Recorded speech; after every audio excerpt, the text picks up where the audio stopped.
This is Tim Bryce with my column titled Evoking Memories. Of all of our senses, smell and taste can trigger vivid emotional memories, even going so far as to making us feel like we are being transported back in time. Sight, sound, and touch are also useful, but smell and taste evokes powerful images for us. I have three personal examples that take me back in time to my youth. The first involves the use of my taste buds. Lately, I've taken to drinking fruit juices late at night. I have orange juice, which is usually reserved for breakfast, but I also keep apple and grape juice in the fridge along with a fruit punch, something I enjoyed in my youth. I usually opt for the diet light versions of these products as I do not want the sugar, but they are still delicious and I like them particularly cold. When I drink them, the taste takes me back to the early 1960s when I enjoyed such drinks in large tin cans which we would open with a church key. If I was lucky, I would drink from the can and distinctly remember the taste of the tin which added to its flavor. In particular, the grape drink reminds me of the cheap frozen popsicles we would enjoy during the summertime. Back then, we also poured the grape drink into a Tupperware popsicle maker and froze it.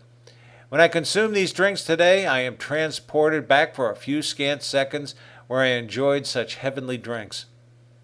The second experience involves the use of smell. Sometimes early in the morning when I go to retrieve the newspaper in the driveway, the sun is just starting to peek up over the horizon and I could smell the dew on the lawn. It's even better if the grass was freshly cut.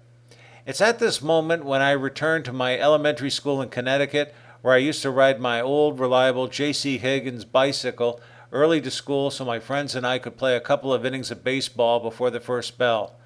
Our parents could never understand why we wanted to go to school so early, but they chalked it up as a positive sign we liked school.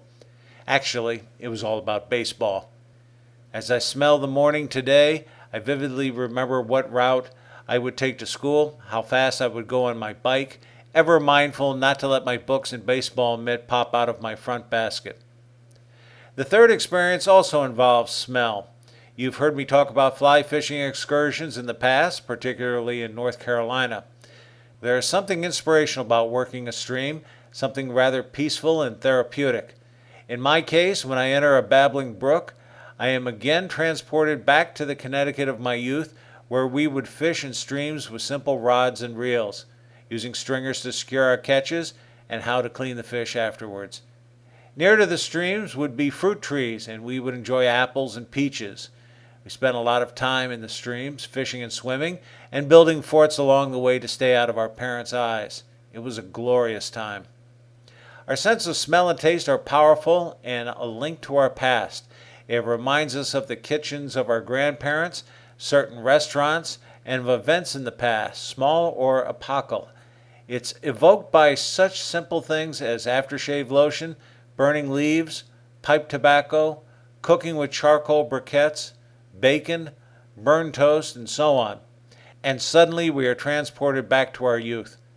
Sadly, as strong as these memories are, they last but a few precious seconds, which is long enough to remind me how lucky I was to enjoy such experiences. Friends, keep the faith. This is Tim Bryce in Palm Harbor, Florida. Follow me on the internet at timbryce.com.